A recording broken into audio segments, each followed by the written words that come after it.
14 minutes after 8 o'clock. Onto this now. He was a visionary who gave South Africans a voice and a platform when it was dangerous to do so.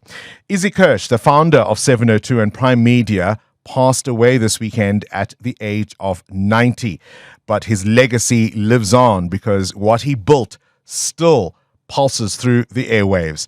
But back in 1980, when censorship was choking truth, he launched 702 as a bold, independent platform where all voices could be heard. And he wasn't just starting a radio station, he started a movement. And today we're joined by one of the people who worked with him, speaker, broadcaster, writer, media trainer, and a very familiar voice on this station, the legendary Chris Gibbons. Chris, a very good morning to you. Thank you for your time and thank you for doing this. This is sad news, is it not?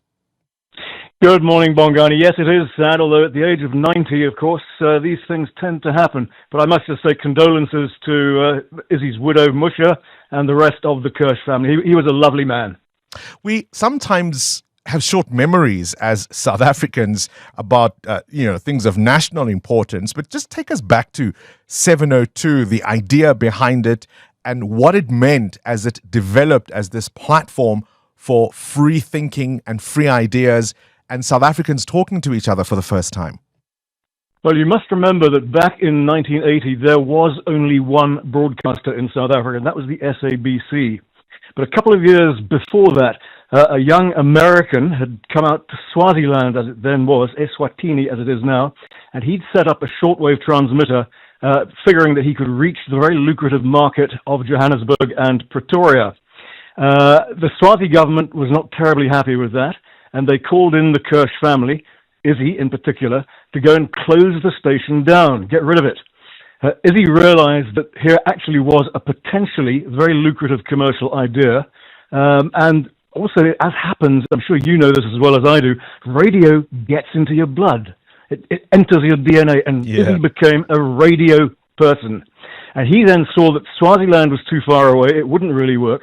But, of course, don't forget, in those days, we had the independent homeland republics.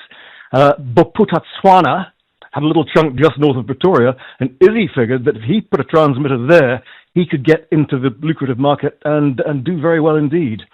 So that's what happened. And in 1980, June of 1980, we launched Channel 702, the Rainbow of Sound. For the first time, it was independent, and it was going to talk to South Africans of all races, everybody. And we had a myriad of colours, if I can put that on air, in terms of the staff, and it all was just looking terribly promising, except the commercial side of it didn't work. And the main sponsors came along and said, Issy, you've got to make a choice. You've either got to go for the black market or you've got to go for the white market. What's it going to be? Because you can't do both. South Africa at that point was not ready for it. Issy made a big decision, a difficult decision, and he said, I'll go with the white market. And that's what he did. And for the next 3 or 4 years, we're a music station targeting affluent whites between the age of 16 and 34. Now, the SABC was not totally stupid. I don't think it's totally stupid now either, but let's not go down that path. They put a radio station called Radio 5 on one side, and a radio station called Highveld, 94.7 as we know it now, on the other side, targeting both ends of our market. And they had a big impact, FM signals against our medium wave signal, and we started to struggle. So then Issy made the extraordinary decision to take a music station and turn it between 1985 and 1987 into a talk station. Imagine that. And that was when 702, as we know it now, really, really took off. And suddenly there was a platform. People could voice their opinions, could argue about what the new South Africa should look like, what the government was doing. In 1987, South Africa was in almost a state of civil war, if you think back.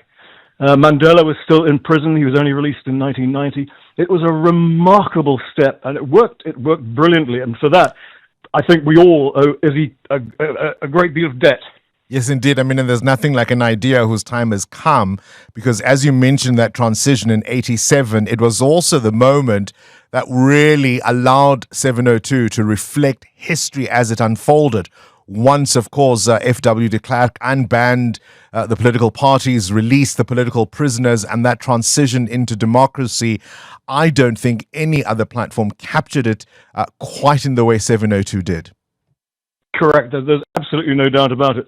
I mean, I was on air at the time doing an afternoon drive show, John Burke's in the morning, and we had every single foreign correspondent stationed in South Africa using us as their prime source of news.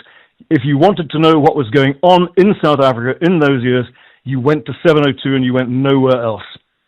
I'd like to say we still try and keep that legacy alive. Chris Gibbons, thank you so much for your reflections on Issy Kirsh, his legacy and his impact, and really how he brought this family of 702 listeners together in a time when it was visionary to do so. Chris Gibbons, of course, is a former host here on 702, speaker, broadcaster, writer, and media trainer. Current events, developing stories, tough questions. your voice making a difference. This is Breakfast with Bongani Bingwa.